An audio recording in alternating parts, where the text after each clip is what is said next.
Hello there, everybody. It is 7:30 p.m. CST on the 5th of June, 2021, and it's time for Cast Talks, episode 33.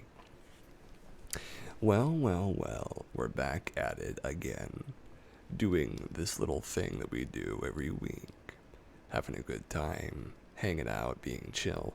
Hello there, Playful. I'm so glad you could make it. That was awesome that we got to stream together just the other week, or no, a few days ago. And we have some stuff lined up for today. Let's look at some of the good news we have expecting.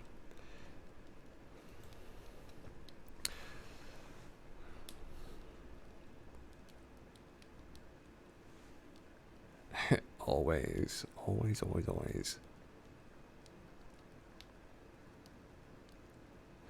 An armless archer aims to win gold at Summer Paralympic Games, joining Team USA. Bees actually bite plants to make them flower early.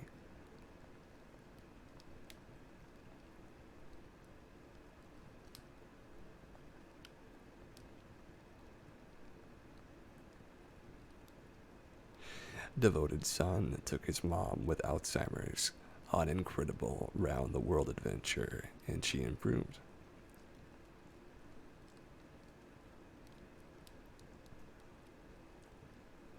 A 11-year-old girl with autism earns Guinness World Record for mental math skills.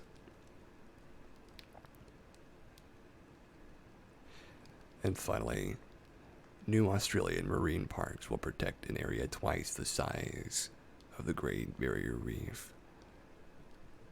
And we'll probably do a few more besides that as well.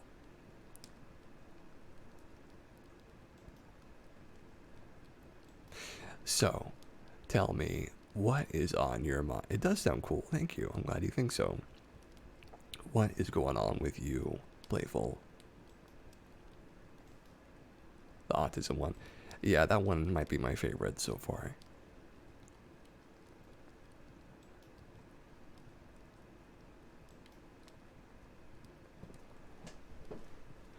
That might be we've got a lot of stuff lined up for this one, and we've got some bunny videos.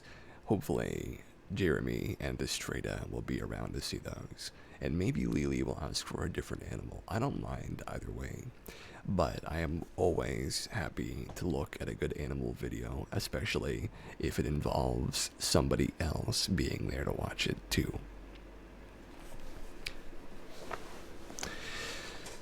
But tell me, what is going on in your world, Playful?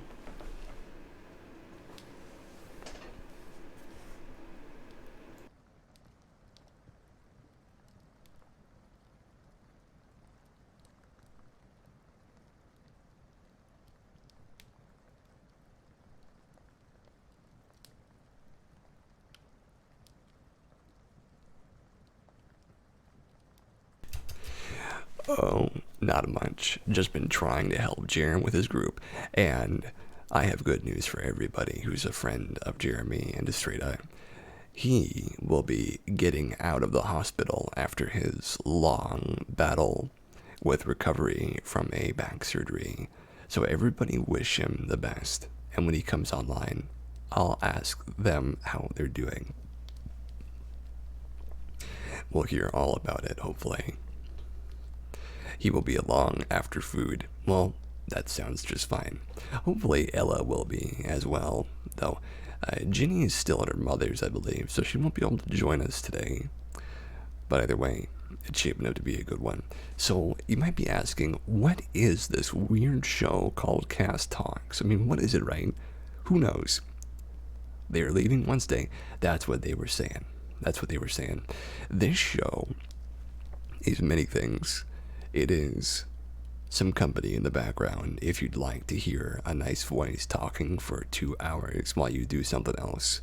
It is a way for you to hear some ASMR, some rain on the window, a fireplace, some thunder, and also to fall asleep to. If you'd like the motivation of our good news, our chatting, and some animal videos, it's here for that as well. But no matter what you're here for, what matters is that you are here and that you're able to enjoy yourself. So, we'll get right into it. Let's see. I have got a good news story to tell you specifically, Playful. I think you'll like this one. It is about a very young girl. A very young girl. And it's a fairly good short story too.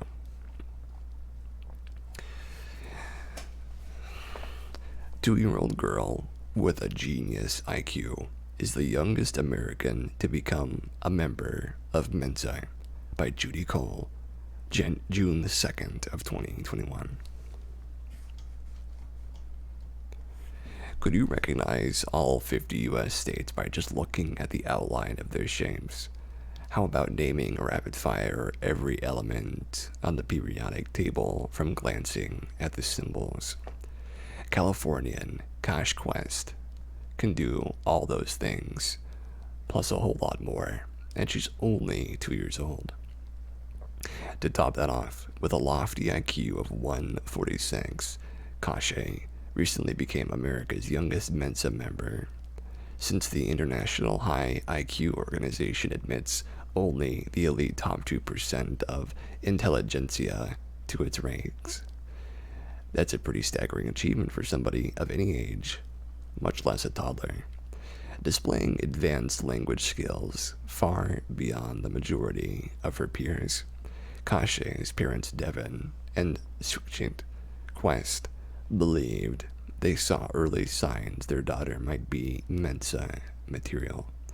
Her 18-month pediatric checkup confirmed their suspicions.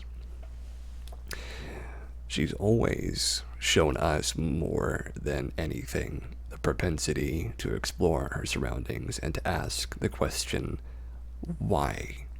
Devin told CNN, if she doesn't know something, she wants to know what it is and how does it function.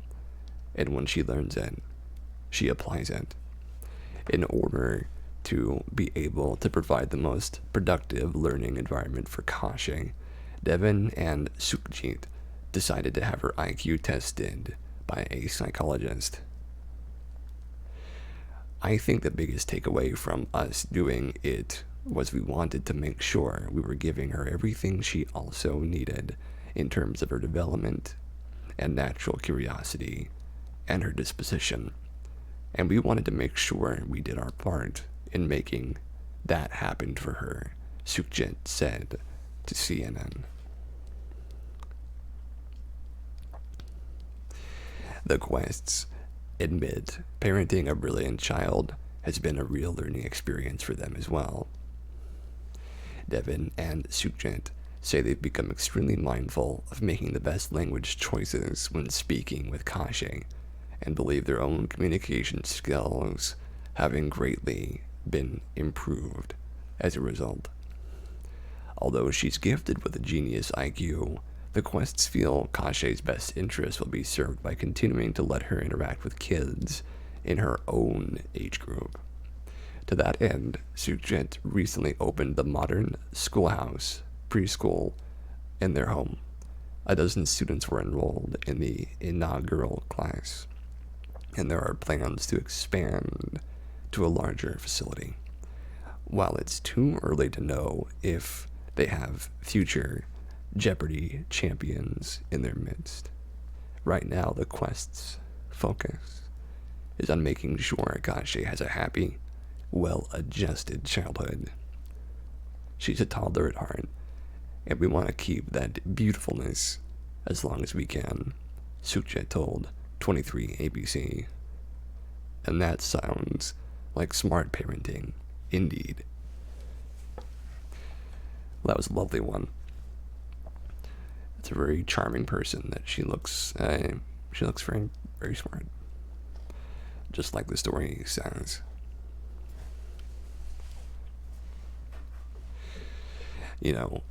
When I was very young, my parents took me to a pediatric psychologist to get I'm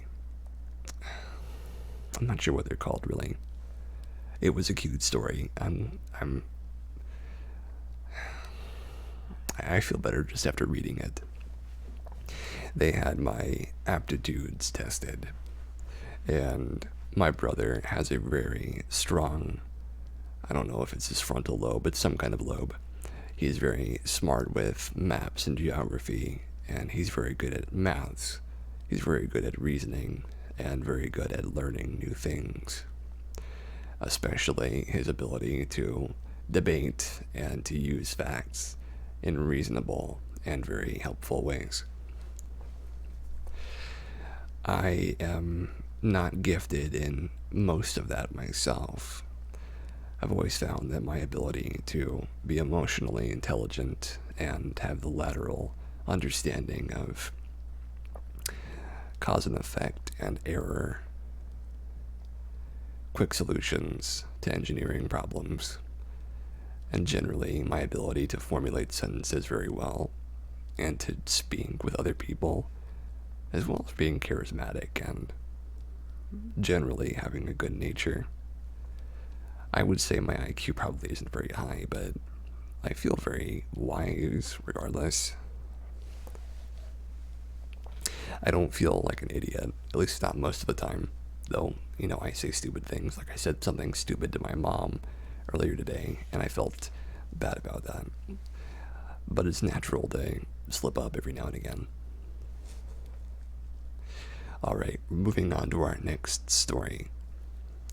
U.S. suspends oil and gas leases in one of the nation's largest wilderness areas, by Good News Network, from June the 4th of 2021.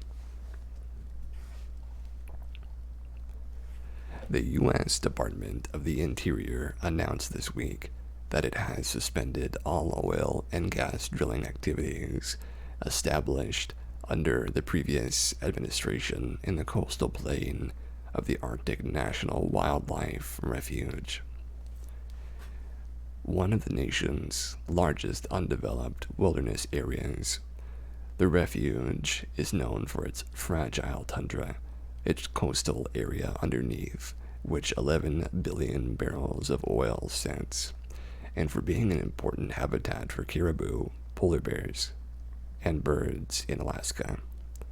After the Bureau of Land Management held a lease sale on January the 6th, it subsequently issued 10-year leases on 9 tracts covering more than 430,000 acres. You lost me for a moment. Well, I hope I'm back. Doesn't say I've dropped any frames, so I don't know. Maybe I was lost for a second. According to a statement, a comprehensive environmental review of the leases will now take place under the National Environmental Policy Act. Secretarial Order 3401 will also address legal deficiencies in the current leasing program's environmental review. The department is notifying lessees that it is suspending oil and gas leases in the Arctic refuge while this review goes on. Yeah, your stream cut out, but you're thankfully back. Well, good. I'm thankful for that too. In order to determine whether the leases should be reaffirmed, voided, or subject to additional mitigation measures.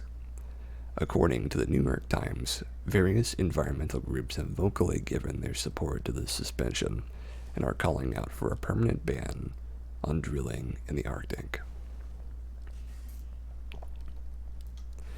Until the leases are canceled, they remain a threat to one of the world's wildest places, and one of the last places left in America like it.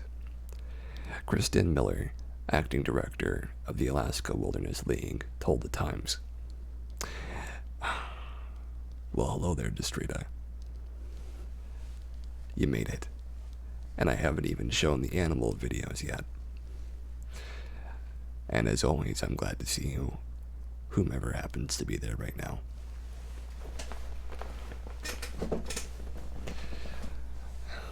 Glad you can make it.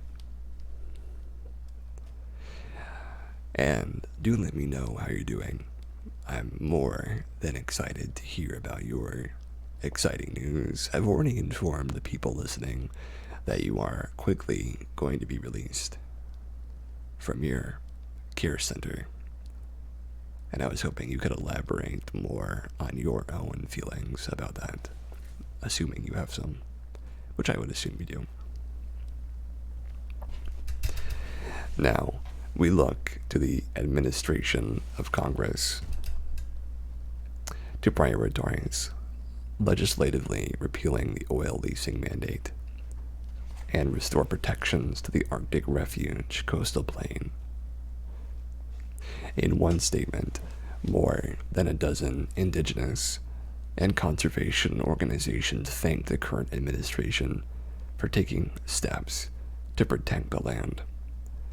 These lands are sacred to the Wishin and Inupiat peoples, and nursery to the porcupine caribou, polar bears, and millions of migratory birds, they wrote.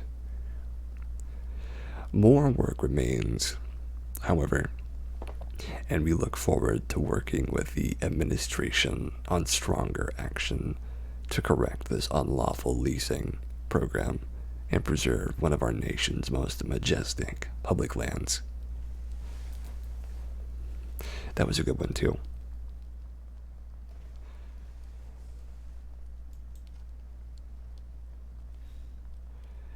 Alondra, glad you could make it. I hope that you're doing well.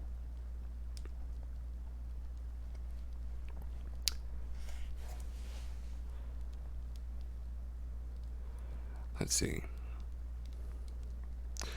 Does Lily have any animals that she'd like to see? I'm more than willing to acquiesce to whatever her interests are in that vein.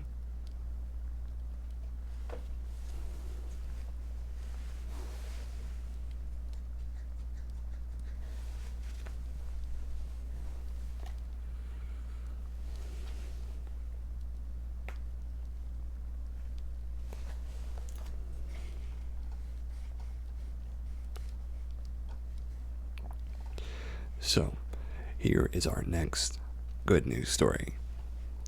Brave 7-year-old boy swims an hour to rescue his dad and little sister, by Judy Cole, from June the 4th of 2021.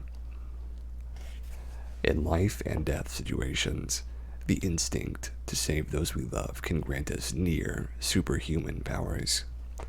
On the eve of this past Memorial Day weekend, thanks to a small but mighty hero who rose to meet such a challenge, a father and little girl are alive to tell the tale. Chase Post is only 7. I know, it was just yesterday. His dad Stephen, and his 4-year-old sister Abigail were out for a family boating excursion on Florida's St. Johns River near Mandarin Point. Chase and Abigail were swimming at the stern of the anchored boat, while Stephen was on deck fishing.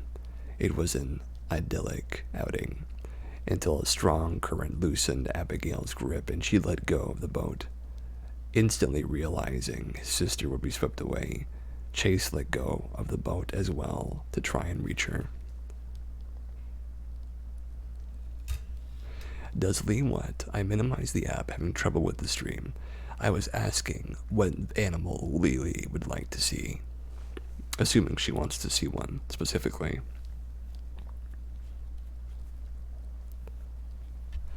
You're going to download VLC, Playful DM, and let us know what he asked.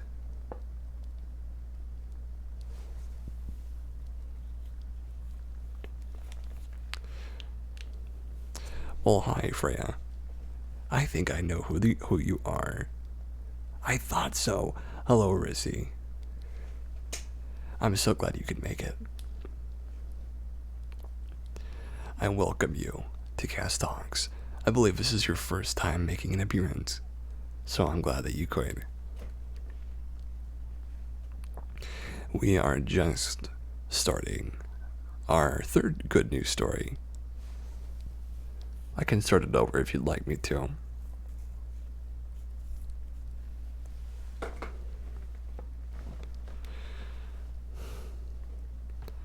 Chase let go of the boat as well to try and reach her. Stephen leaped into the water, but after realizing he couldn't keep up with both kids, he was faced with an agonizing decision. I told them I loved them because I wasn't sure what's going to happen. Stephen told News 4 Jax. I tried to stick with both of them. I wore myself down. She drifted away from me. Directing Chase to swim to shore for help. Stephen stayed behind, keeping as close as he could to Abigail as the life vest that was keeping her above the waves floated further and further from his reach. It was a tough go for the 7-year-old, but rather than attempting to swim all out, Chase wisely paced himself, stopping to float or doggy paddle when he tried. He'd rest and then set off again. The current was going the opposite way of going to the boat and the shore, so it was very hard to swim that way, Chase told Jax. It took Chase an hour to reach the shore. Once on solid ground, he ran to the nearest house and called for help. Members of the Jacksonville Fire and Rescue Department, Sheriff's Office, and Florida Fish and Wildlife Conservation Commission were dispatched to search for Stephen and Abigail. Miraculously, the two were found and rescued about an hour later, more than a mile away from the family's abandoned boat. Stephen Post couldn't be prouder of his son, or more grateful. Thanks to the determination of a pint-sized superhero, this is likely to be one Memorial Day the Post family will never forget. It doesn't matter, Cass, do whatever videos you wish. Okay. Is Alondra still able to see?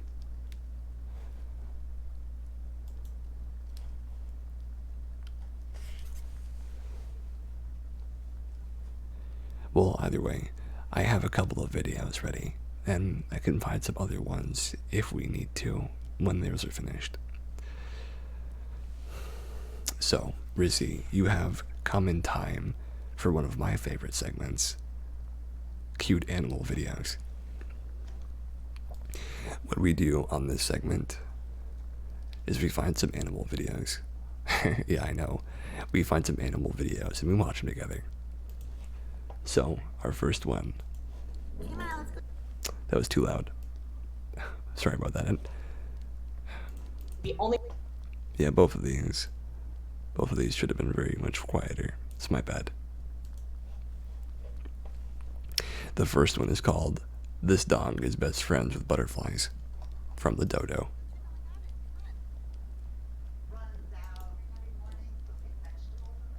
Dude, dog cams are the best.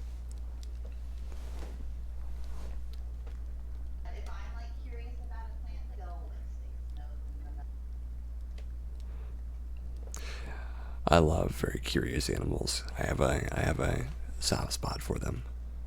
Looks like a giant broccoli stem. Do dogs like watermelon?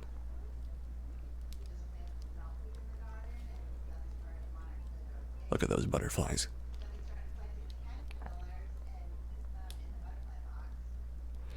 You got your first strawberry from your garden the other day. Oh, that is the best.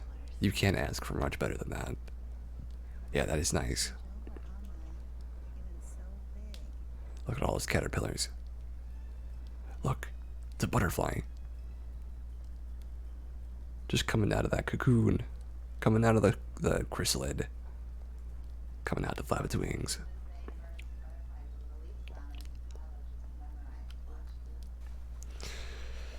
Oh man, that was great. That was great. Here's our next one. Yeah, It's real good. Our next one is bunnies have the best lives and go on amazing adventures.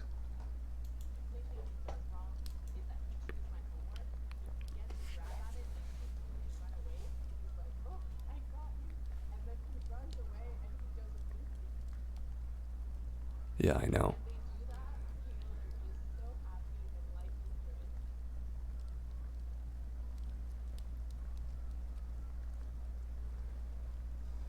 You know, my friend Crazy has a bunny, and he talks about his bunny trying to burrow into his lap. I wonder if this bunny does that too.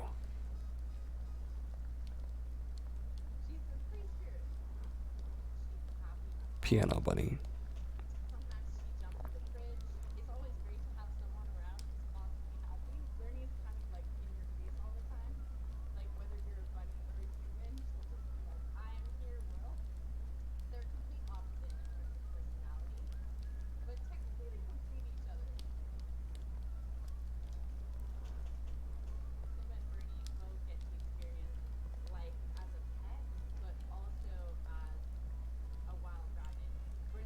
Oh,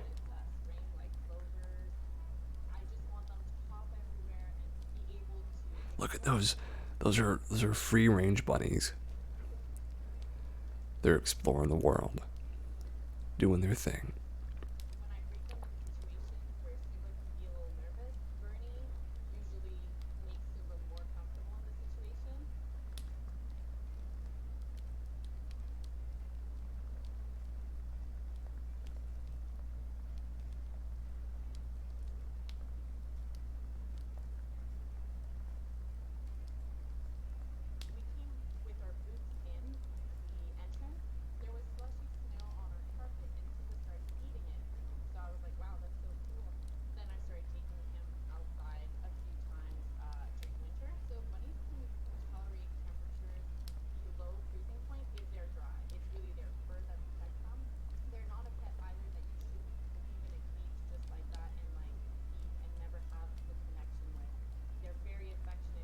Oh,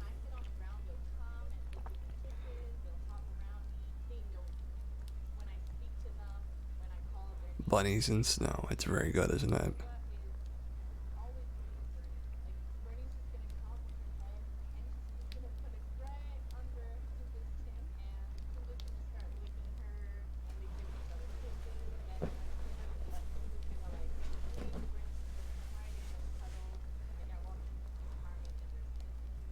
Oh, two cuddling rabbits. That's the best.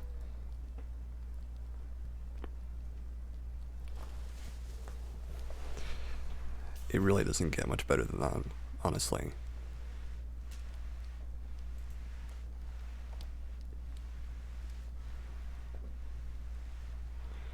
Alright, we're gonna watch one more bunny video.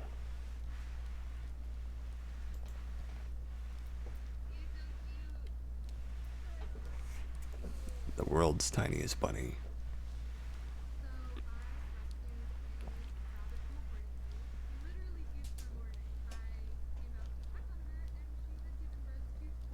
a 14 babies, oh my gosh. and they were so tiny. They were naked. My gosh.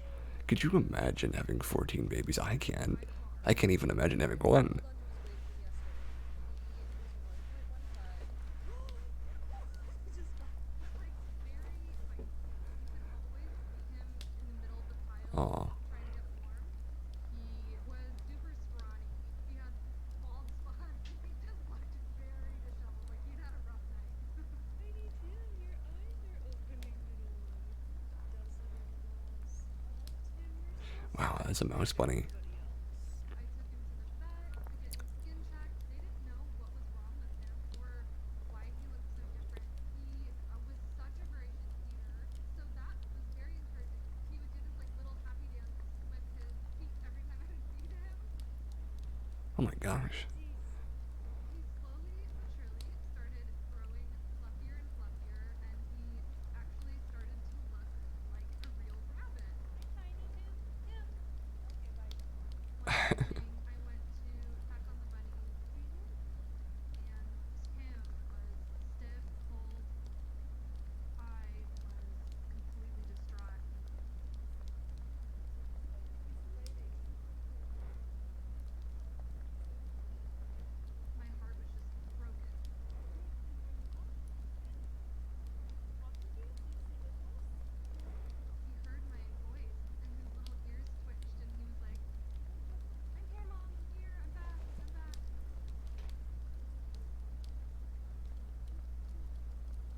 Oh wow. I'm getting all emotional. and he really hasn't left my side. He made He's it. been rolling around the house and sleeping whenever I called him. Oh, good boy. I didn't know. I didn't realize like how special that bond could be. He brings like so much joy to my life. Oh, it's a pocket bunny. Seek you out for love. There was just no way that he was gonna go with anyone else. I need Tim so freaking Oh bad. my gosh, cleavage bunny. Our house is very chaotic. There are lots of animals, and the fact that Tim fits in with everyone is huge. Our most recent foster puppies were actually about the same exact size as Tim, so they love cuddling together. Oh my god. Tim will constantly start doing this to me, basically just expressing pure joy to be alive. He's a real kicker. We don't actually know a rabbit's sex until about 8 weeks old, and it turns out that Tim's a girl. She's the biggest love. She's so curious, loves everyone, and she's just full of joy. She's just happy to be here. Oh, it's lovely.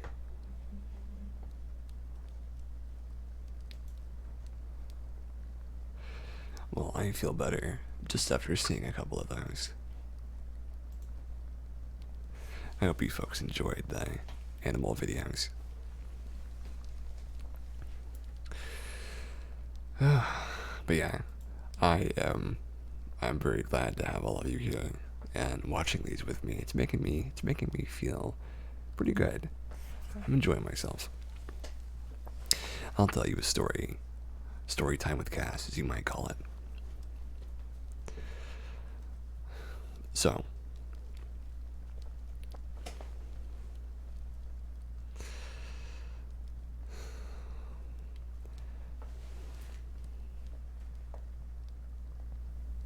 it's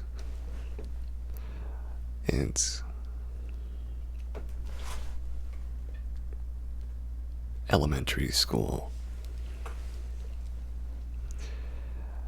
A pretty good time for me. Generally, good things happen during this time. In elementary school, I remember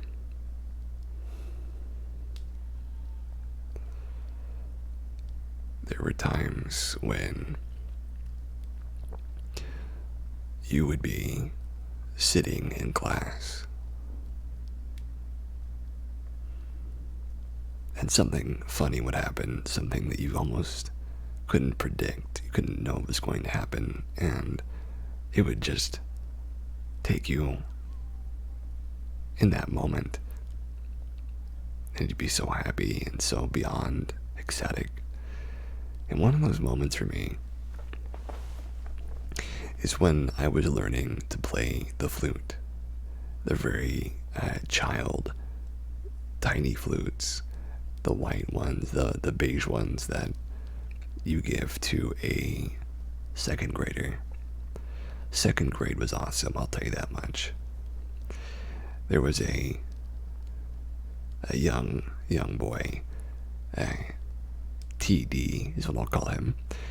And while we were learning to play the flute, TD would always play a ditty in a funny way, but it wasn't just the sound.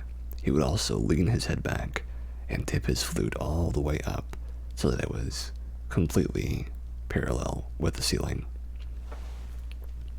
And he would play this tune. I don't even remember what it was, to be honest with you, but I remember every time I saw him doing that, I would exhale and blow on my flute, and I'd have to pull it away from myself because it would make an obnoxious raucous sound, but I would laugh so hard that I couldn't actually play it anymore. And he would do it all the time. He would wait for me to be looking at him and then tip his flute upwards and play the ditty. And sometimes he would, just waiting for me to watch him or see him out of the corner of my eyes. He would play the noise, and then I would look, and then he'd play it again with his head tipped back. And I always had this smile on my face that I remember from that specific moment. And I remember the two gates that led from that classroom out into the schoolyard. I remember how warm and how sunny it was in California. Not only that, but I also remember how I always felt so fresh. You know, I always felt so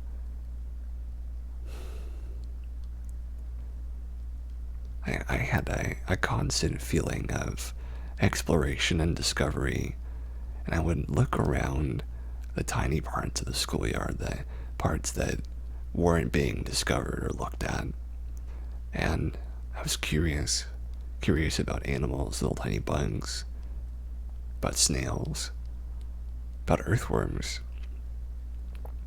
But you know, I think what would have really helped me is if I had a bunny or a cat to hang out with in those early years. Eventually, Slippers came along, and I had a very good relationship with her, but I never really had a growing up animal, something that was at home and I could enjoy the company of at my leisure. Both of my parents are allergic to both cats and dogs, unfortunately. Among other things, which, you know, are their own concerns.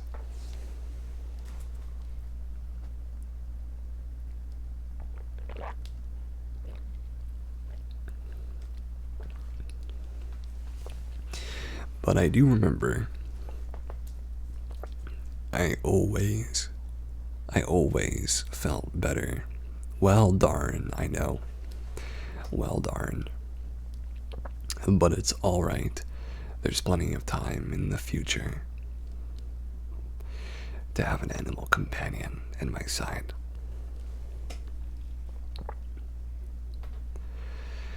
But either way, it is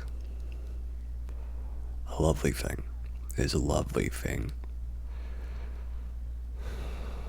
to even have a snail crawling across your arm, or a butterfly landing on the side of your head, on your forehead, on your nose, on your fingers.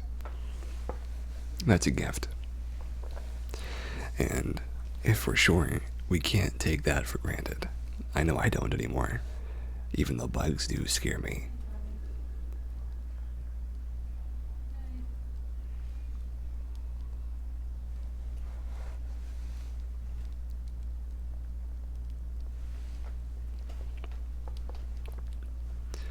And you know what else?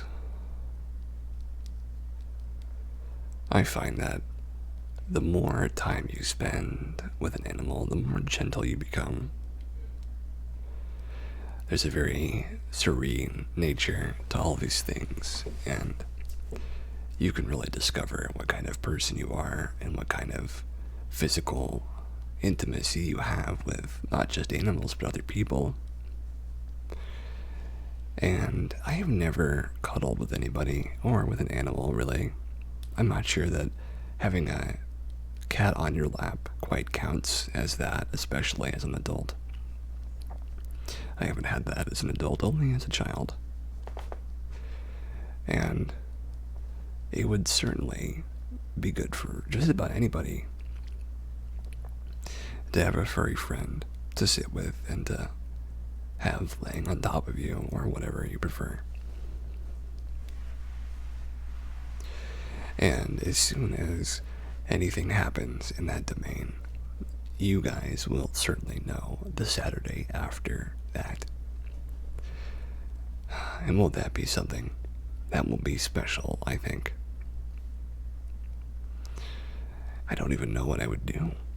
I would have to start building things and creating things and making things just for them.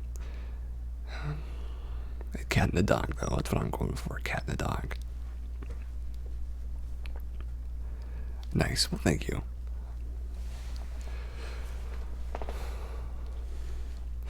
Alright, let's look at a few more animal videos, and then we'll take our halfway break.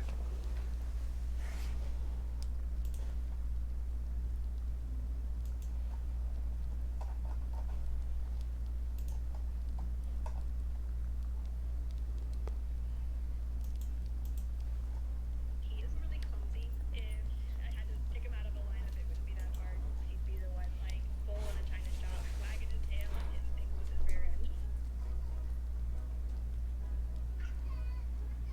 That's a very active dog. Sometime later, we found Sugar.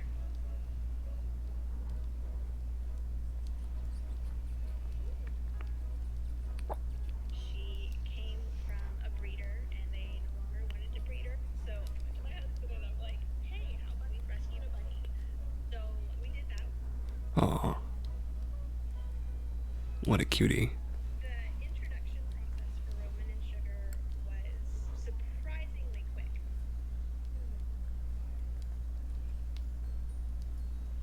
It was the first week we brought her home. She had the freedom to hop around the sunroom and do whatever she wanted. Roman was laying on the floor, letting her hop all over him, checking him out, Roman is a typical Doge. and smiling. Very typical. This huge, stupid It's a great thing, though. And when I saw that happen, I was like, okay, there's something happening here.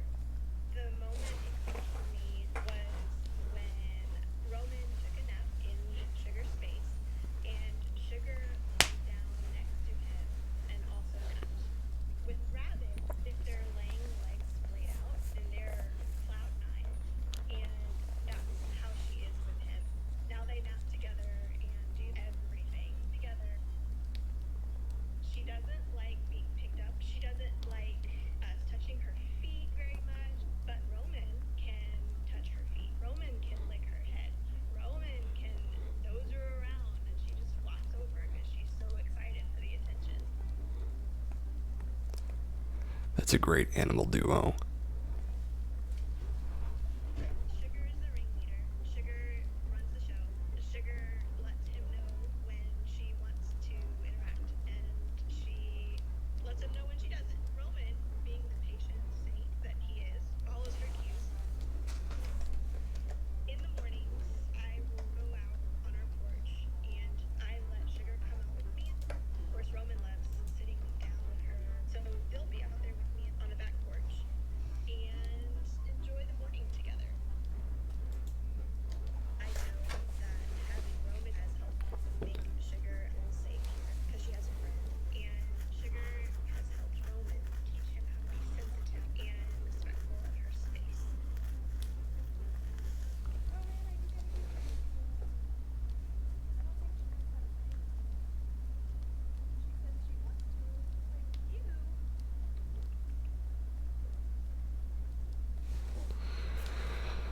Lovely.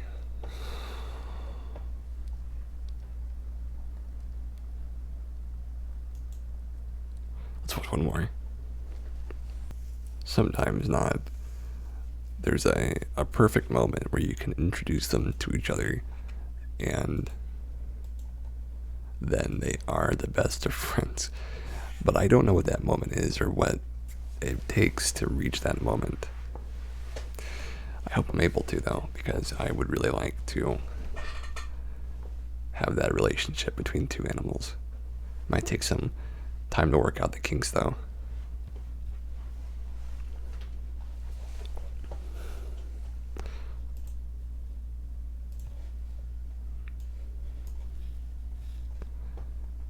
Yeah, it's a mysterious thing. It really is.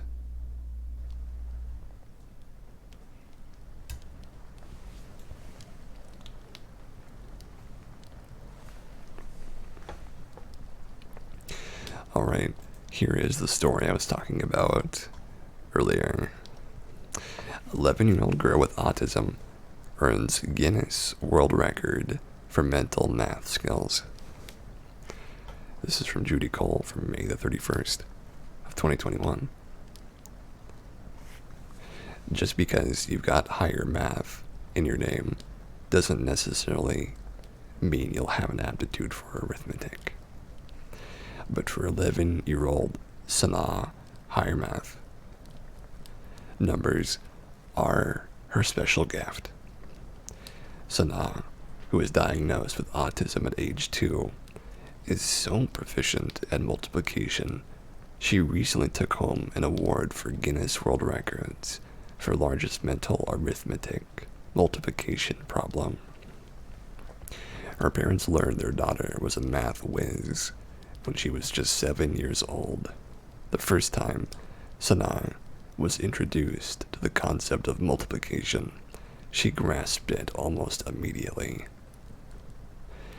Sana was able to instantly type in the answers for math problems, some of which I had a hard time even understanding the question itself.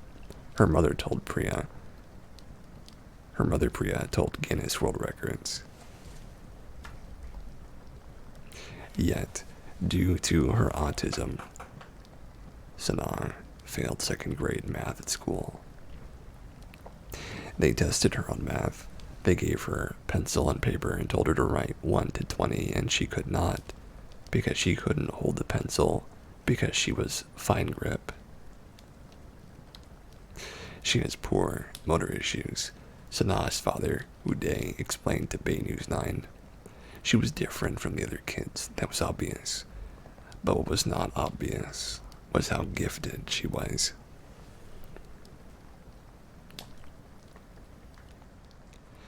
To earn Guinness World Records, Sana was timed while multiplying a dozen randomly generated digits. She completed the daunting task in under 10 minutes. Perhaps the most amazing aspect of Sana's gift is that she solves all of her equations strictly in her head. No paper, no pencils, and no calculator. She's not just being a human calculator, she's actually able to solve complex problems, Uday told News 9. I don't think she has any limitations. 6 digits, 7 digits, who knows how many digits. I don't think she has those limitations. Even so, Priya and Uday are trying to make sure the life their daughter leads is that of a normal 11-year-old, and in many ways, Sana is like your average preteen who enjoys music, swimming, and bike riding.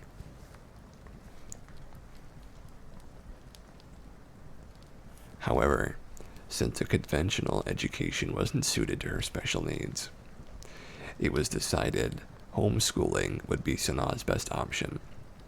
Under Priya's tutelage, Sana has blossomed. Although she's made tremendous advances, her parents prefer her to be kept at grade level with her peers, as they strive to maintain a cautious balance between Sana's special talents and the verbal, social, and motor skills with which she continues to struggle. Sana has worked every day of her life to pull herself up to where she is now, Priya told GWR. Whether it is her speech, gross and fine motor skills, and every little thing we take for granted in our daily lives, she has worked hard for all of those. She is now able to do things which were considered impossible during her early childhood. Albert Einstein once said of conventional education, most teachers waste their time by asking questions that are intended to discover what the pupil does not know, whereas the true art of questioning is to discover what a pupil does know or is capable of knowing. For Sana and others like her, when solving the genius equation, a brilliant mind must be multiplied by unconventional wisdom, which means it's up to the rest of us to learn to ask the right questions. I like that one.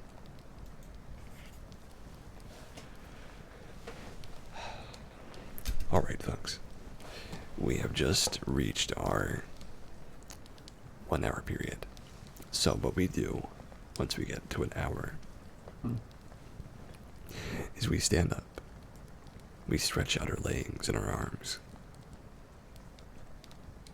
We take a little walkabout, get something to drink, Maybe get your favorite snack.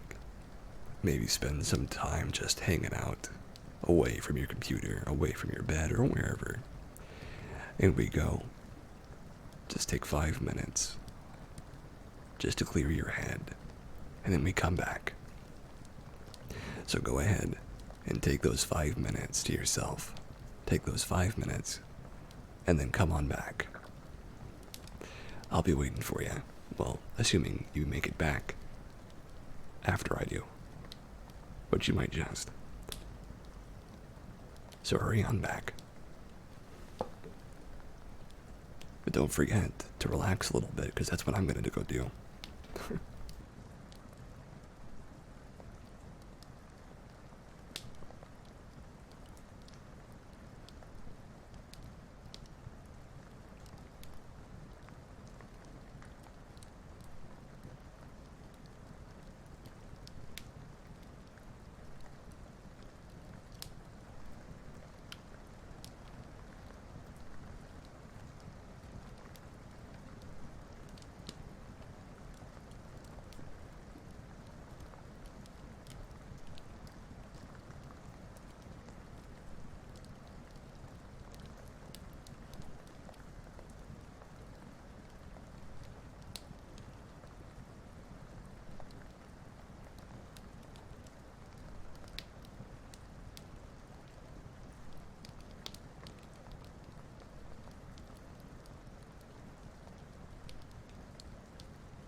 And we're back.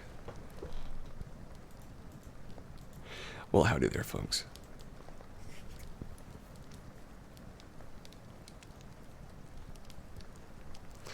I hope that you had a nice little break.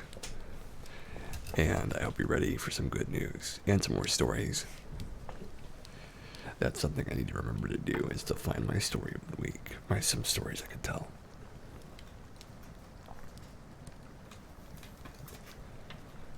So I'll do that. I'll make sure to do that more.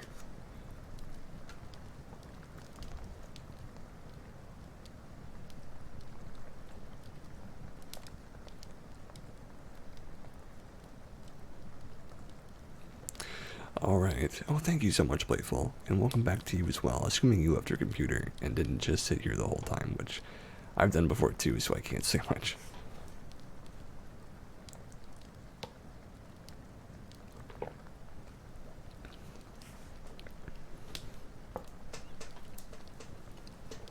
So, our next good news story. New Australian marine parks will protect an area twice the size of the Great Barrier Reef. By Good News Network from May the 31st of 2021.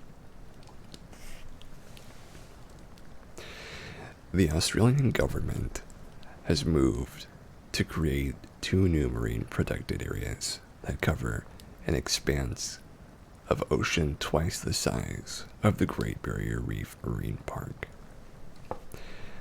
I have you on my cell if I wanted to get up to do something. Well, alright, that's a good way to do it.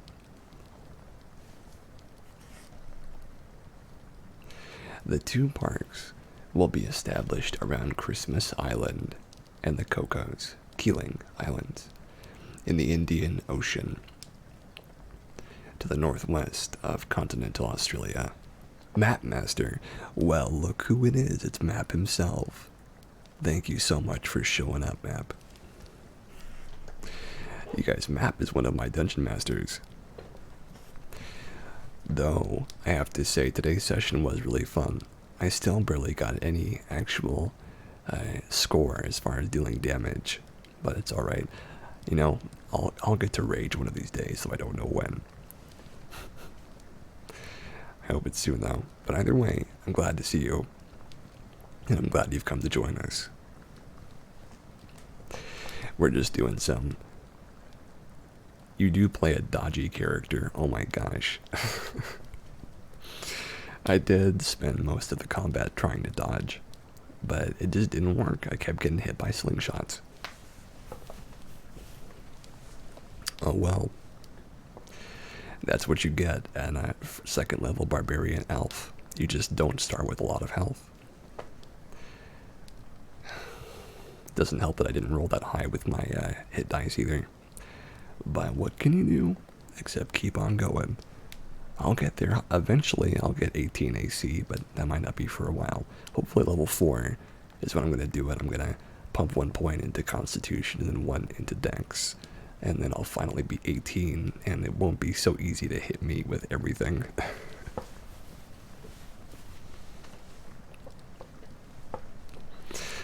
That's my plan right now, though. It's unfortunate that we lost 2 characters, though. It is. I like Tyler's character a lot as well, but, well, both, unfortunately. It does happen, though, unfortunately, as well. Timing and interest, and maybe confidence sometimes. It has to intermingle almost perfectly for these situations to work, and I had the same problem when I ran my D&D Deathwatch game, which was called the Bane. Specifically the Bane of Amara Prime and the Bane of Bellicane. Would you like another? You don't have a group? I forgot that you were interested, Playful. You know what? I'll send Mapmaster. I'll send Mapmaster your Discord. Because I do remember now that you said that you were interested. Though it took me a minute to remember. Now that you've said that. So let me get you. Because I'd be more than happy to have you there playing with us. Let me send you a friend request on Discord, okay? I'll send one to Map too.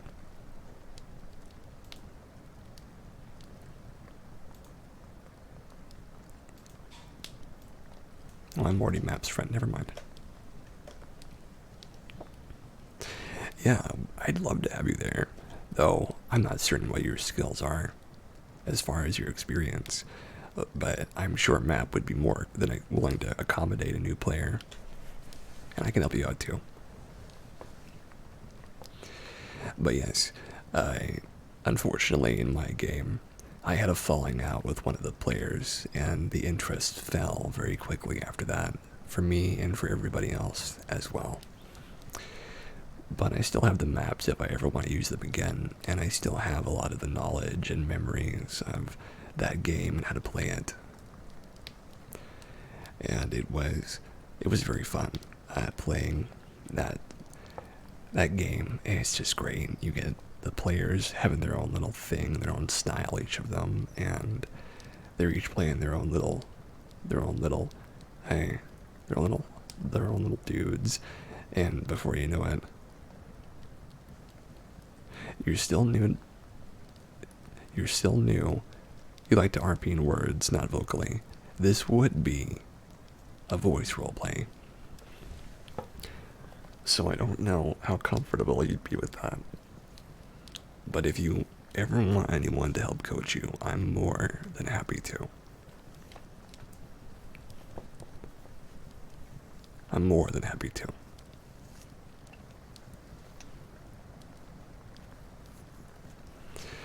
But on that note, I'm gonna finish the story now. I'm probably gonna have to start over because we got so sidetracked. Which is fine. The Australian government has moved to create 2 new marine protected areas that cover an expansive ocean twice the size of the Great Barrier Reef Marine Park. The 2 parks will be established around Christmas Island and the Cocos, Keeling Islands, in the Indian Ocean to the northwest of continental Australia. The new park covers 740,000 square kilometers, 286,000 square miles of ocean. The decision was immediately welcomed by conservation groups.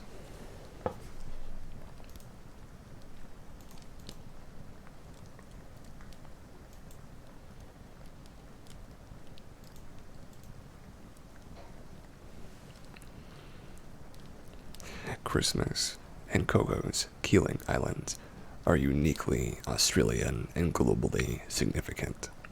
There's nowhere like them on Earth, said Michelle Grady, director of the Pew Charitable Trusts, in a statement. Most famous for its annual red crab migration, Christmas Island was referred to as one of the 10 natural wonders of the world by David Attenborough himself. Its thriving rainforests, deserted beaches, and fringing reef provide a haven for unique and rare seabirds, land crabs, and marine life.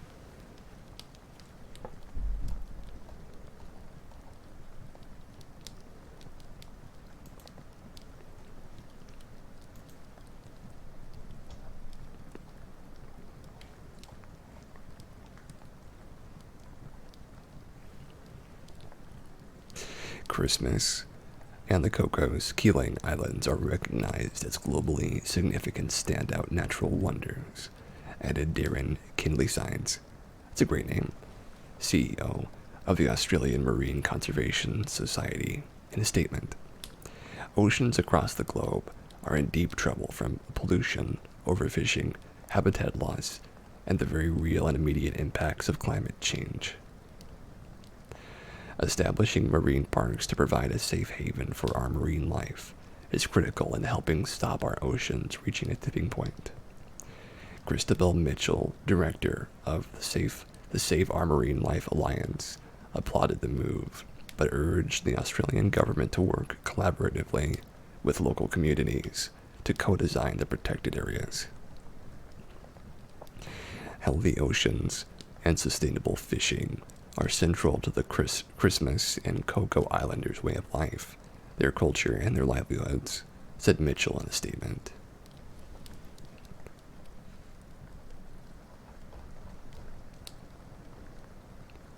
Here we go.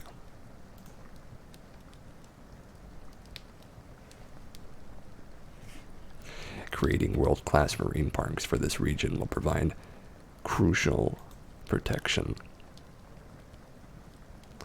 for a wealth of marine life, make a significant global contribution to the health of our oceans, and support the local communities, culture, and aspirations, said Mitchell.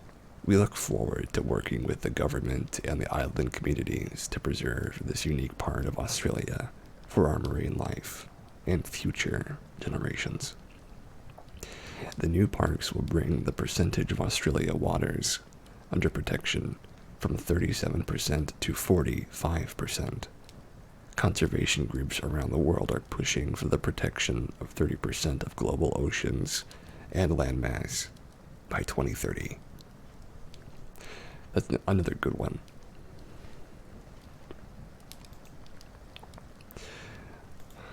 But yeah, I am generally really interested in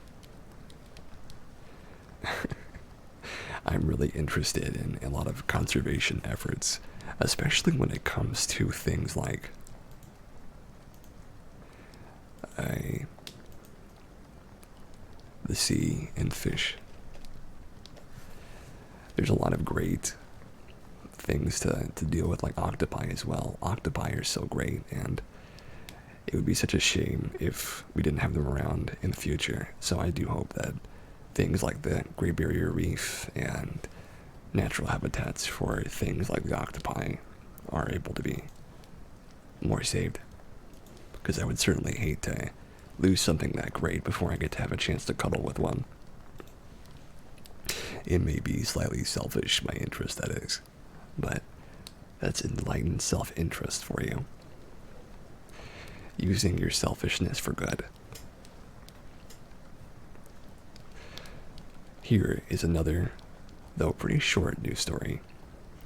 Some generous apes may help explain the evolution of human kindness, by Andy Courtley from June the 1st of 2021. New research suggests that among bonobos, giving is seen as good. They may just have given the trait of generosity to us.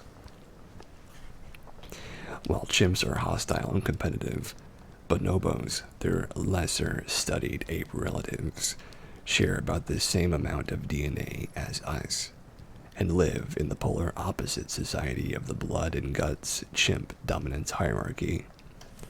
A recent paper based on research conducted by Duke University researchers in the Democratic Republic of the Congo found that given a plate of prized fruit and the decision to eat it all on their own, bonobos preferred to unlock an unrelated bonobo from a room with a locked door in order to share their food. Later, the researchers found that when the bonobos were in a group of 3, composed of a bonobo with food, their friend, and a stranger, the subject with food would generally share with the stranger first, followed by the friend.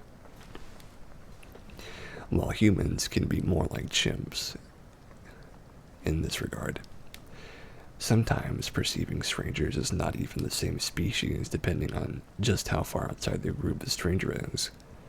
This bonobo beneficence of treating strangers before in-group members can be found in certain Asian customs or in the Roman writings of Germanic tribes of northern Europe, like the Suebi, of whom the historian Tacitus wrote.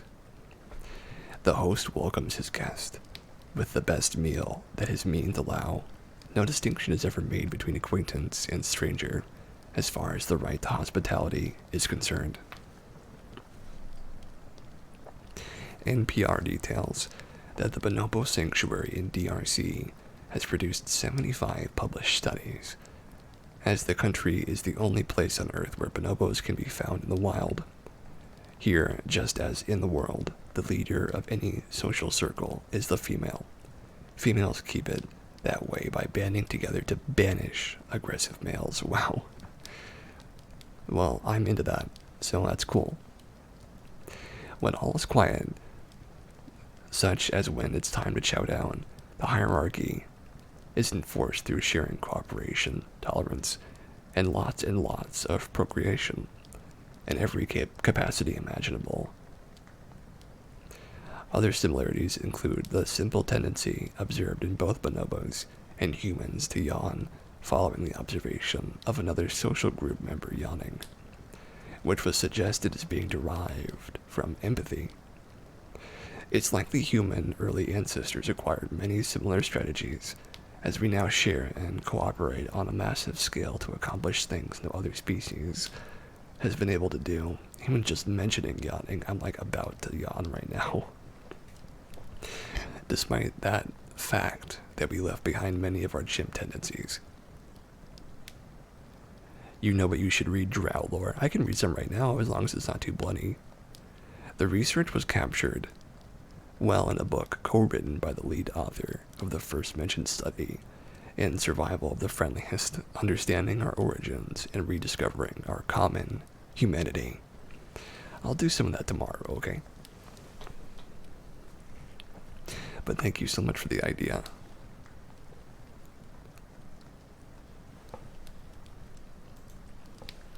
That would be great. I could just read some 5e lore as well. I might do that.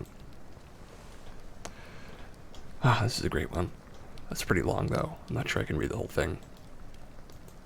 I guess I'll give it a try. I need some more tea, though. I've got some raspberry honey tea, and it's not warm anymore, unfortunately, but it is pretty good.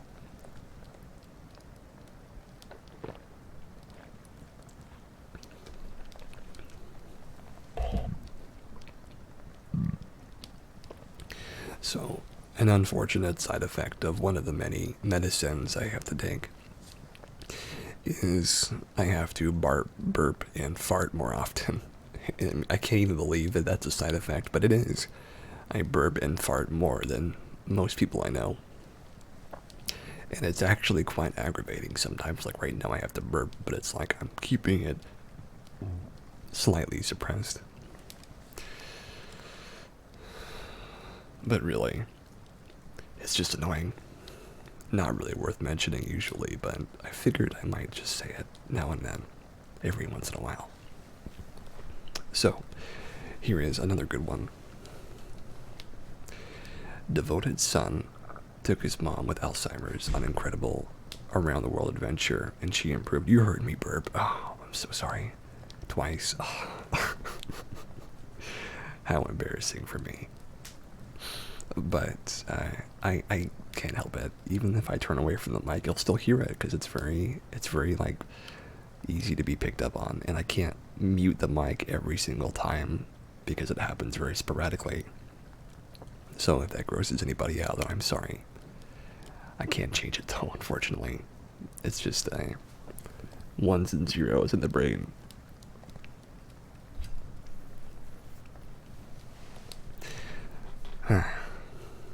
But yes,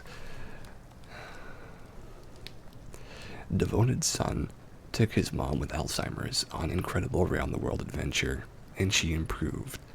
By Good News Network, June the 1st of 2021. It's fine? Well, good. I'm glad. I do my best not to burp into the microphone, but it happens sometimes. It really does.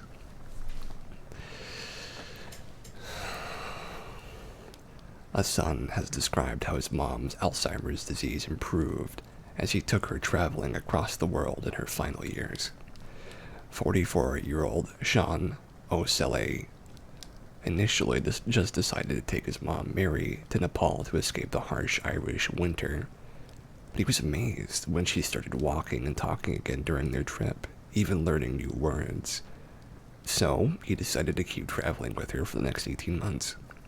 Mary got to enjoy a festival of color in the Himalayas, roam across mountains in Italy, and feel the sand beneath her feet at the tip of South Africa in her final years.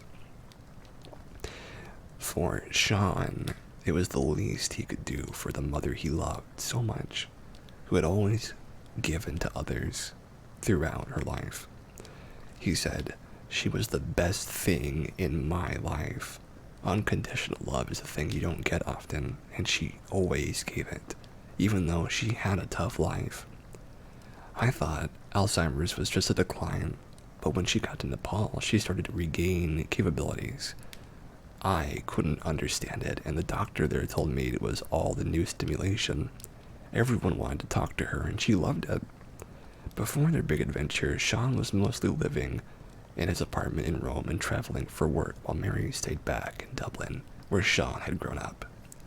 He started to make more frequent visits back to Ireland to care for Mary following her diagnosis with Alzheimer's back in 2013 when she was 77 years old.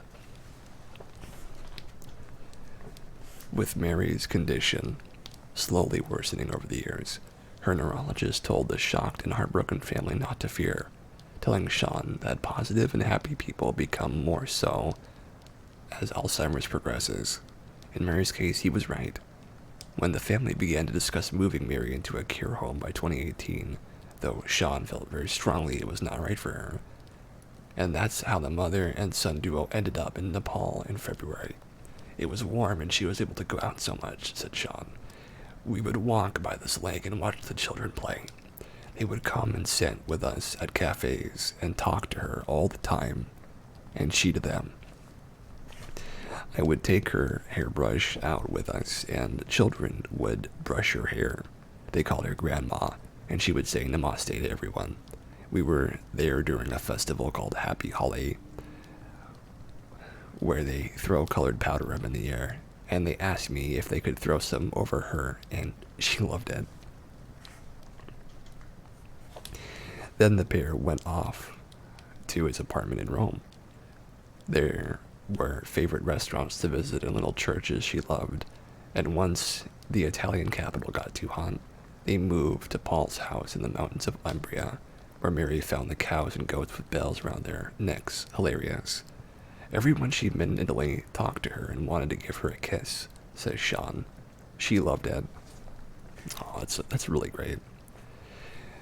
Then, when they moved to South Africa, Sean had a carer named Gloria help out.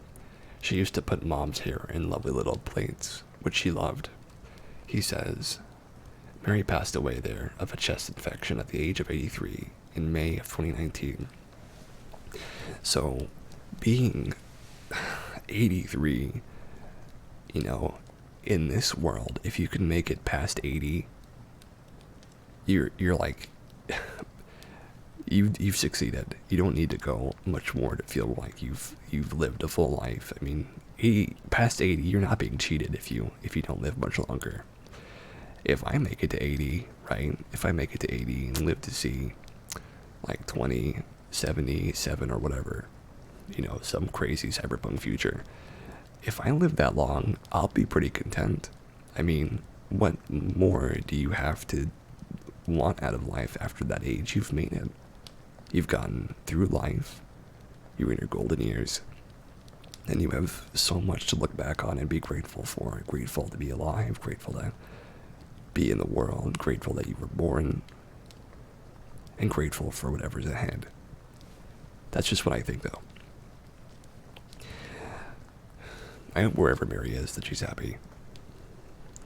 I had to put my life on hold to look after her like that, but it gave me so much too. Sean says, people thought she would be a burden, but she just never was. We had a really difficult time when I was young, and we only got through it because she had such an amazing energy, and we had such an amazing mother. When I would put her into bed at night, sometimes she would say, "You are good," or "I love you." And that was enough for me. Oh, I'm getting emotional thinking about my grandma. It's great stuff. Very good stuff. We've only got 2 more news stories left before I'm gonna start improvising on things to do. Probably gonna tell a story. But to everybody out there who's cared for a elderly person,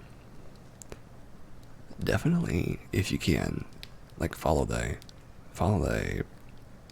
advice of that story and take them out in the town and show them around and give them plenty of people to talk to. Because old people love children. Old people, past the age of 70, children are just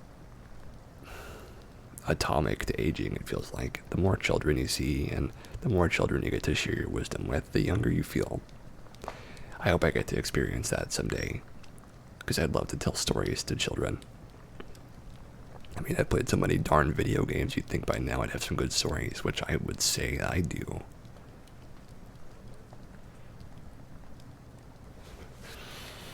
And I'm looking forward to sharing some stories with some kids at some point. My mother once told me that if I was going to be anything in some kind of tribal culture, I'd be a shaman. Shaman. I'm not sure if that would be right for me, but I'm not sure I'm not a warrior, and I'm not really a leader. So maybe being a crazy shaman who gives people microdoses of peyote or ayahuasca or whatever. Maybe that's not so bad. Certainly could lead some people on some spirit journeys as a spirit guide. That's a good idea for a D&D character. I'll have to keep that in mind. So here we go. Bees actually bite plants to make them flower early, surprising scientists. By Andy Corbley from June the 2nd of 2021. Despite their name, there's no bumbling in the bumblebee's movements. They are busy surveying your yard for the tastiest and richest supplies of nectar and pollen. They're also biting tiny chunks out of leaves as they go along, but are neither ingesting nor bringing the leaf fragments back to their hive. Instead, like so many gardens and gardeners with their pruning shears and bees to watch it all happen, the bees are manipulating flowers into blooming earlier than normal, a discovery that has scientists buzzing. Oh, that's awful. Between the time of their emergence and the month of April, when flowers are plentiful, buff-tailed bumblebees in a Swiss research lab were observed over several trials to prune the leaves off preferred plants while not in flower when the bee colony had been deprived of pollen. This was in contrast to the actions both in the lab and on the building's rooftop of another colony that was not pollen deprived. Additionally, they had a profound effect on the plants they pruned. Their nibbling enticed flowers out of a tomato plant a whole month early, and black mustard plants 2 weeks early. Wow. Continuing their rooftop research, the Swiss beekeeper/scientists found that over the course of early summer, wild bees of 2 other species began visiting and puncturing the leaves of non-flowering patches of plants.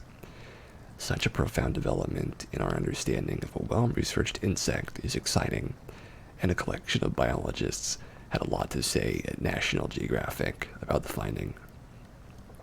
Some suggest it was an exceptional display of communication between not just different species, but different kingdoms, as the biting of the leaves might be the bee's way of alerting the flower to its need for food and offering its services as a pollinator in return.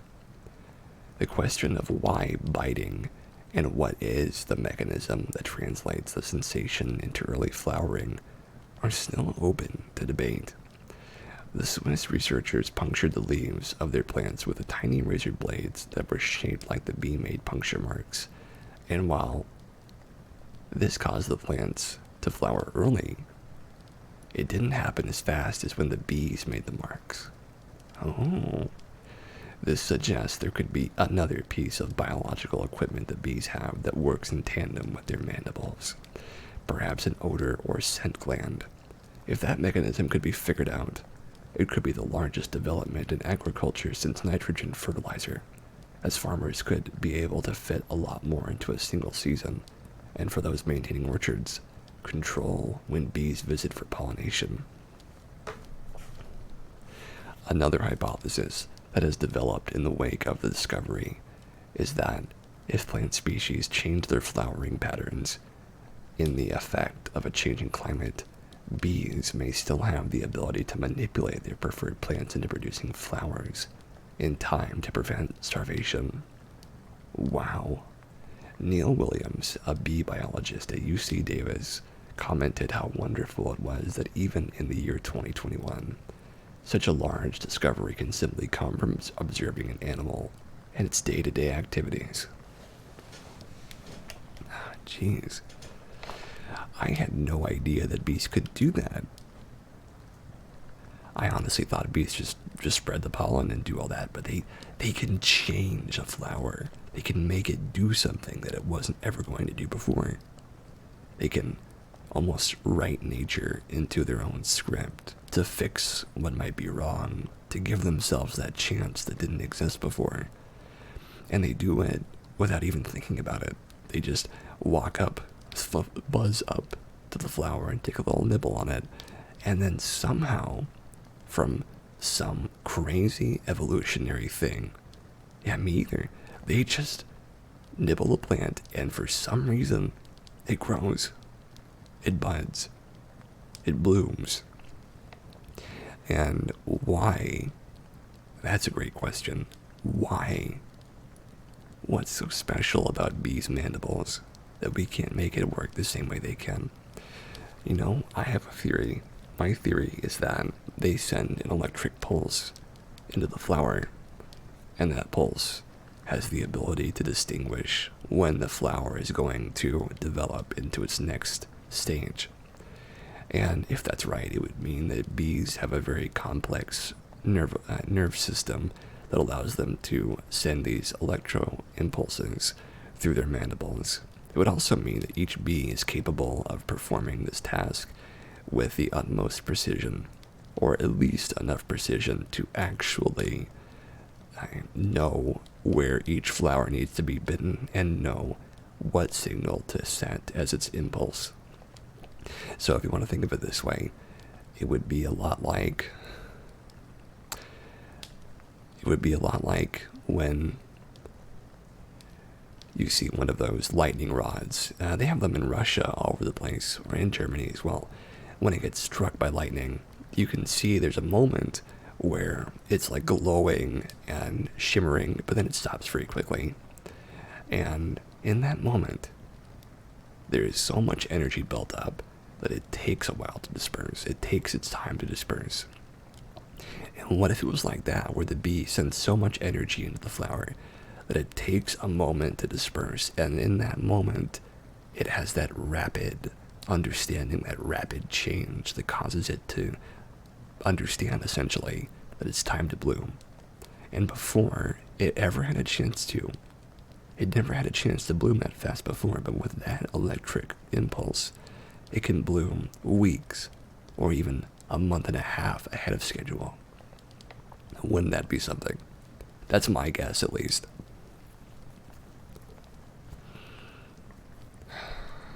I wonder if I'm right. That's all I can think about now is how that would work.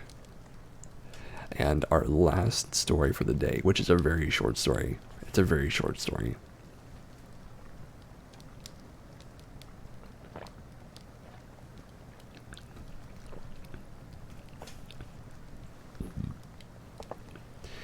An armless archer aims to win gold at Summer Paralympic Games, joining Team USA. Matt Stuntsman was born in Kentucky without arms, and pretty much from the get-go he was in love with sports. For years, Matt played basketball using his feet. Oh my gosh, can you imagine playing basketball with only your feet? That's a tough thing. It's a tough job. And pretty much, but he realized he wasn't accomplished enough to make the big league, so he pivoted towards archery, and he's never looked back.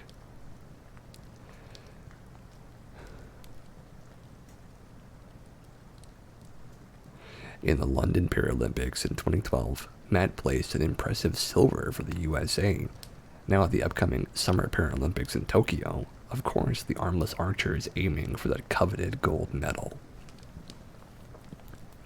I hope he gets it. I mean, I've never even... I can, after it's 9:30 when we end the stream, so after that, for sure. Oh, my nose is all itchy. Assuming both Playful You and me are all up, which I plan to be up for about a half hour to an hour after that. But yes, It's time for more stories with Cass. Story time with Cass. So, let me tell you a story.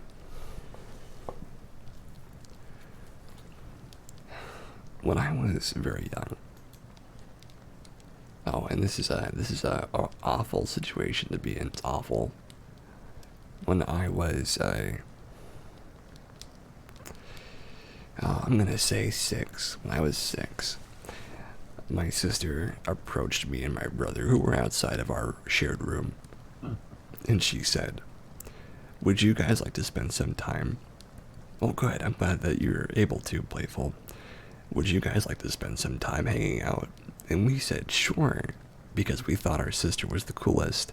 You know, we had those early childhood connections with someone who's older than you and who you think the world of and you think is really special and capable of being, that cool on a pillar person that you assume they are because they're older than you, or they're your older sister or your mother and father. And we said, sure, we'd like to. And you know what she stinking said? She said, if you pay me $5, you can hang out in my room as long as you'd like to.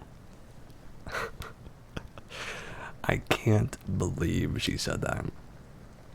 Such a horrible thing. And we paid her $5, and we were jumping on her bed, we were listening to music from her auto player, and we were having as much fun as $5 can give you when you're 6. And my father happened to step across the house and noticed that we were all having a good time. And I wonder if that made my sister nervous, because I'm certain, I know darn sister, right? I am certain that there is a nervousness that exists in anybody who has done something that is clearly exploitative. And I'm certain my sister understands well enough that there is a fine line between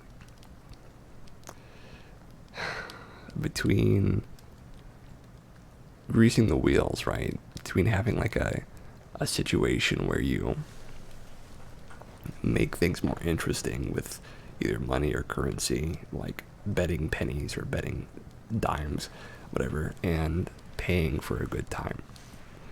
That is not something that maybe she knew the power of in that moment, but she got the idea from somewhere. And we were jumping on her bed, and my father was like, "Wow, you guys are having a good time. What's going on?"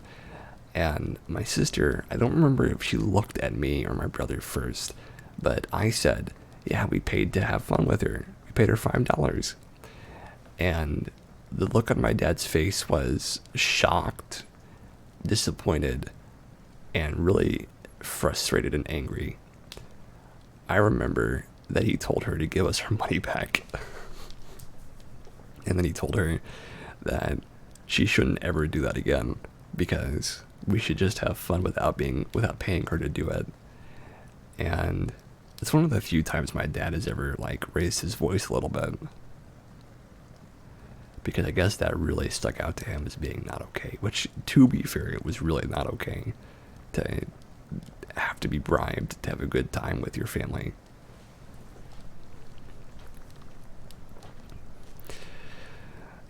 I have held on to a lot of resentment because of that. Yeah, I don't know why, but it has stuck out with me as being a particularly coarse, confusing, almost traumatic situation, because it is. In fact, I'm going to write this down for my talk on Monday.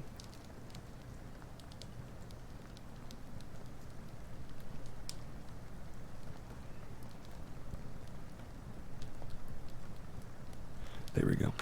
Plenty of good things to talk about there. And it was a very strange thing, because when you don't understand the value of money and you think you can get the keys to the kingdom with just $5, $5 can change your mind if you spend it wisely. But to a 6-year-old, $5 is like $1 million, and you get what you pay for when you're 6. And we didn't know any better. We were taken advantage of to some degree, and I.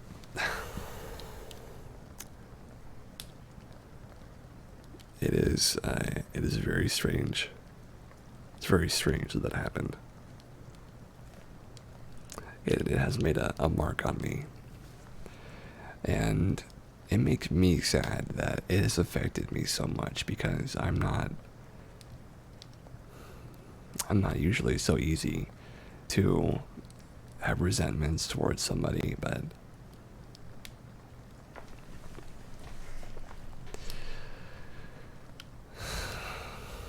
the thing that upsets me about it is that I thought that if I was just willing to pay this price to do this one thing,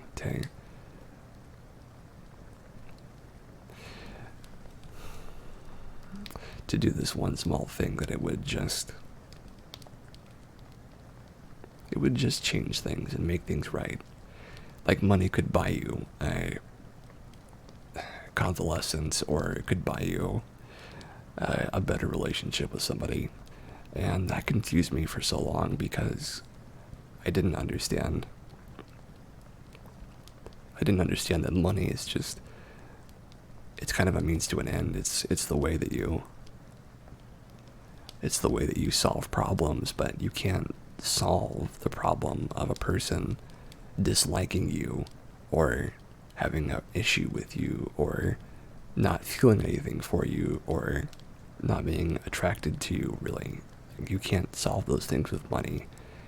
And I think that feeling of being taken advantage of, that really stuck with me. It really hit me in a negative way for a long, long time.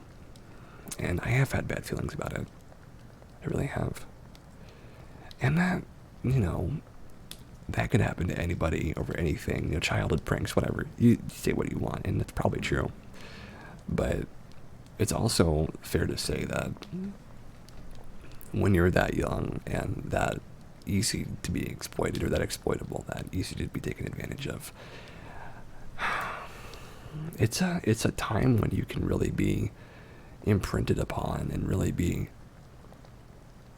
like taken for a run, and you can harbor a lot of feelings because of those moments, and I certainly do. It has made me have some interesting quirks because of moments like that, and sure, it is not crazy to say that, like, oh, that was wrong, and you're a child, so it can impact you. And I was a very sensitive child, and I am still very sensitive. But I think the hardest part was thinking that if I just paid my sister money, she would like me more. That was the hardest thing for me.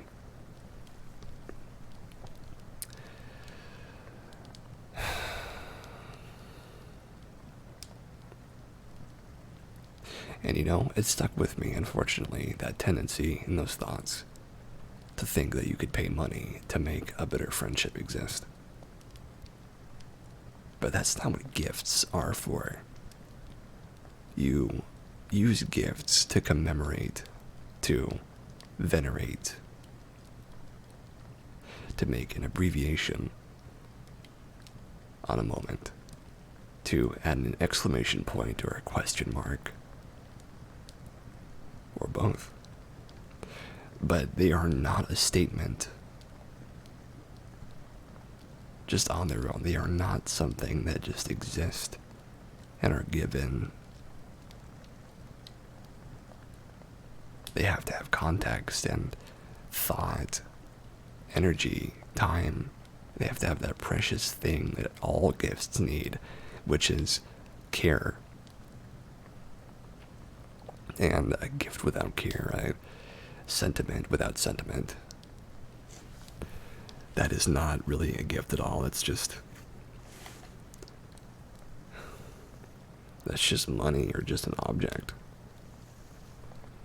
And you should never try to give someone something that you don't care about them having.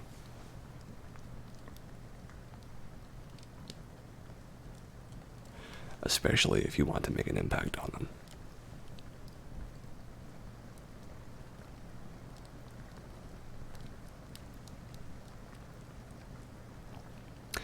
Maybe I'm painting with too broad of a stroke, but I do that sometimes. But that's my story for today. And we've gotten through all of our good news. We've gotten through all of it. You know, every now and again, I stumble on some really important things in my life when doing a Cast Talks. And you think in 33 episodes that has happened more than I can remember already. But certainly, this is a lot of time to be talking about what can seem like not a bunch of stuff, but every person has a lot to say, whether they admit it or know it or not. And I certainly have my fair share to talk about. But next week, I will be talking more about some themes that I have found in my life, some stories, some interesting and exotic things that I have seen and have had to deal with. I'll share some more about D&D stuff, and maybe tomorrow I'll read some lore in the evening. That might be fun. And Map, if you're still interested in listening, I will be streaming tomorrow, probably about the same time, 7:30. And hopefully Alonda and Destrita can be there for that. But I will warn you, Drow stuff, especially in 5e and Sword Coast, is pretty grimdark. It's pretty grimdark. It's pretty harsh. But yes, this has been another great episode. As always, we have fun here, and we do it right. You know, I listened to an episode of Cast Talks recently, and it made me feel pretty sleepy. Oh, very grimdark. It's up there with some of the darker stuff. And it has helped me a lot to listen to these every now and again to remind myself that I am making good content. We can also read the monster stat lore blocks.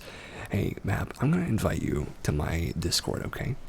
Because if you'd like to, we could stream together sometime. You could just hang out on my,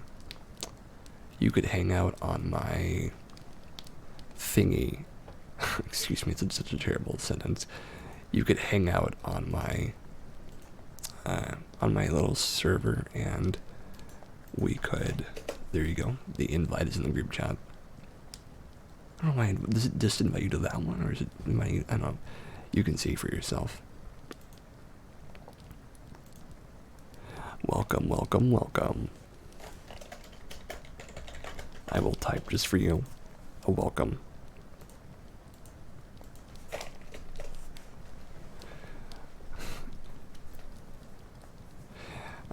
You are the 25th member of our Discord, or something like that. I don't know exactly how much it is. 20-something. 23rd, 24th, who knows? But yes, you are more than welcome to join. And I'd be very happy to have some more company when I'm streaming during the week, because I do stream about things that I find interesting, and I had a stream recently where I was talking with Playful, and I would love to have more of my community involved in the streaming and stuff like that, because we really do have a very variety to this community, and having as many interesting and variety filled things of that nature, of things we all enjoy. The more varied we are as a community, the more diverse, the better. And talking about D&D, I love talking about D&D, so I'm happy about that too.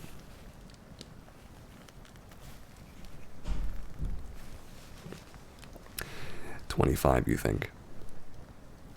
25? Yeah, there's a bot in there somewhere, and 2 bots actually. Sorry about that, I had to brush something. But yes. We will do some of that over the week, and Map, if you're interested, then send me a DM, and we can get you into the streaming Discord, the streaming channel, and we'll hang out and talk monsters for a little while.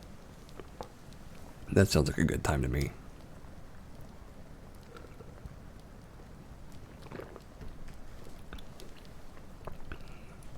Absolutely, you'd be happy to hop on the stream. Well, great. I can always use more company. But yeah, I tend to stream later on in the day. Though I stream in the afternoon sometimes too, but not usually in the morning. You can probably even make some herbal tea and match tones with you. I'd love that. I generally have a very sedate vibe on these streams. But we're a very sedate show. And we try to have as much, not only mood and vibes and aura and air of relaxation, but we also try and make sure that everything has a copaceticness to it, has a okayness and fineness, to a point where you could just listen to this for a while and you could not have to deal with anything crazy if you can help it. And we will breach that a little bit with the drow lore, but I can say things in a way that aren't exactly as severe as they really are, which is what I do for some of the stuff on here. And one of these days we'll get a Nightbot. I don't know when that will be. It'll probably be when we reach affiliate. Oh, Map, if you're enjoying the content, do give it a follow. That would help me quite a bit. And we could use a good follow noise in the stream. Good follow alert.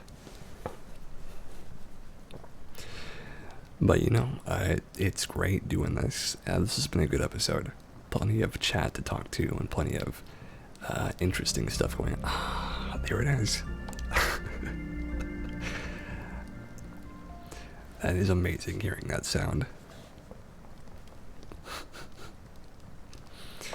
Yeah, I remember when I made that sound and I was like, it's so perfect. It's so beautiful.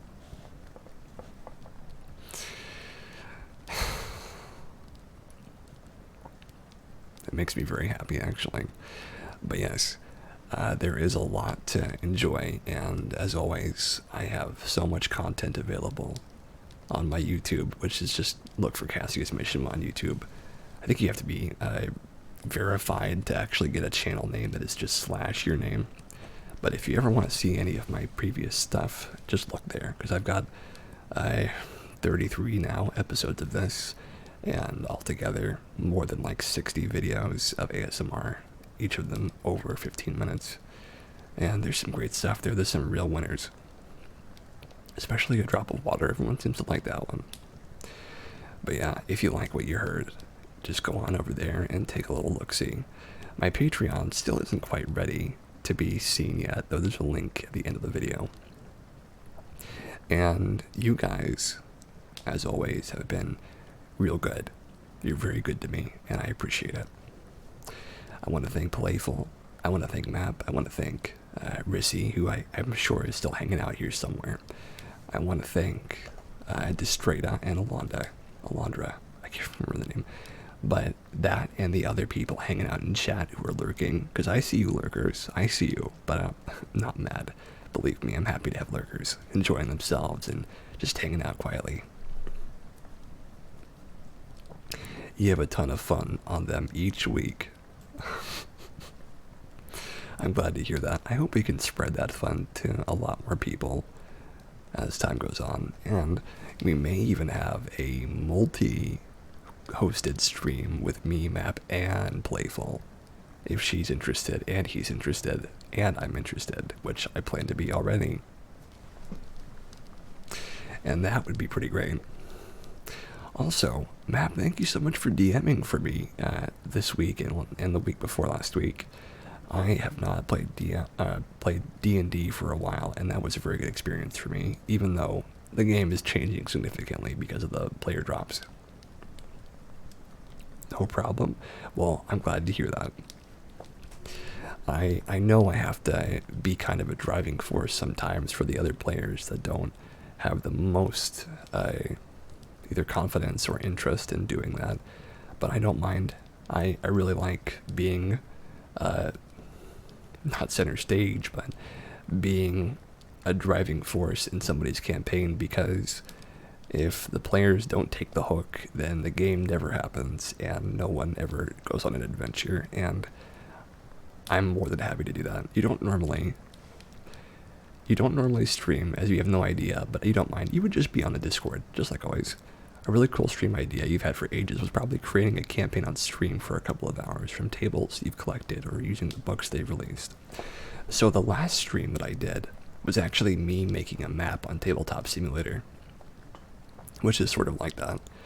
And creating things on stream is always good, no matter what you're creating, as long as it's not, against Twitch TOS, which, of course, I couldn't ever recommend doing something like that on Twitch. Of course, I couldn't do that.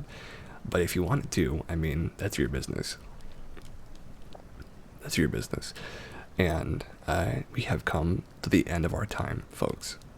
So, like I said, thank you to everyone who was active in chat. Thank you for Matt for the follow. And you guys have been great. You're treating me well, and I like it a lot. So, come join us next week, same time, Saturday at 7:30 p.m. CST. And make sure you keep coming on back and you stay relaxed. You stay safe. You take care. I'll see you next time. Bye-bye.